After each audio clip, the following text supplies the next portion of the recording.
Welcome back to Shop Dust. In this video, we're finally going to finish off this badass miter saw station. Stay tuned.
Well, there you have it, guys.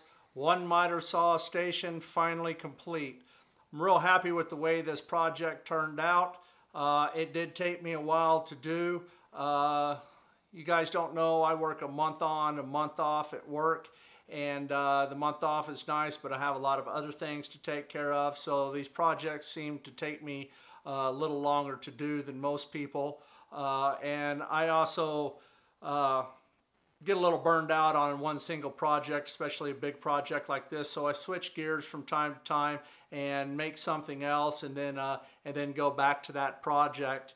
So it has taken me a while, and I apologize for that, but it's finally done now, and I couldn't be happier with it. A few of the challenges that I came across as I was building this is, for one, I built the carcasses and attached them to the wall before I put the drawers in and made the drawers and all that stuff. That won't happen again. That was a dumb mistake on my part. I should have known better. I've built cabinets before, and the way you should do it is build the carcass, get all your drawers in and everything before you attach it to the wall, and then you're able to shim it up and everything and get it all nice and level. That didn't happen with this because I wasn't quite sure on the drawer situation and what I wanted at the time. So a little prior planning probably would have suited me well in this situation. But it is what it is. It came out great. It took me a little bit of wrestling, but other than that, I really like it. The rabbeted dovetails for the drawer fronts, I should have probably used a little bit of thicker stock. I have about a 1/4 inch for the drawer face on that. This is the first time I've ever done rabbeted dovetails. They turned out nice, and I was able to get to use my jig, my Lee dovetail jig, for the first time, and do those with that. It was fairly easy once the setup was done, but getting the setup done and everything was a little bit challenging, and the results were great. They turned out really good. So you know, but it was a challenge to begin with, but I overcame and conquered, right? I finished it with 3 coats of Minwax Quick Dry High Gloss Polyurethane, and sanded in between coats, and I put 3 coats on that. So that's what the finish was. It's a quick, easy, durable finish that I've come across in the past and I've used before, and I know it'll hold up to abuse in a wood shop. And it is wood shop furniture. Although it doesn't quite look like it. My daughter said she wanted it in her bedroom. She don't get it in her bedroom. It's mine for the shop. A few other things that I need to do in the future is organizational inserts. The drawers that are underneath the granite countertop part, the long drawers, they are, when you put stuff in there and shut the drawer, open the drawer, it just slides around. I could put some non-skid in there, but I think I want something a little bit more organizational. You know, pins go here, rulers go here, that sort of thing. That's the way I like to work. That's the way I like my shop, is neat and organized. In fact, I clean between projects and in projects and during the projects and after I finish. So I like organization. It's not OCD to me, it's CDO, because that's in alphabetical order. Ha ha ha.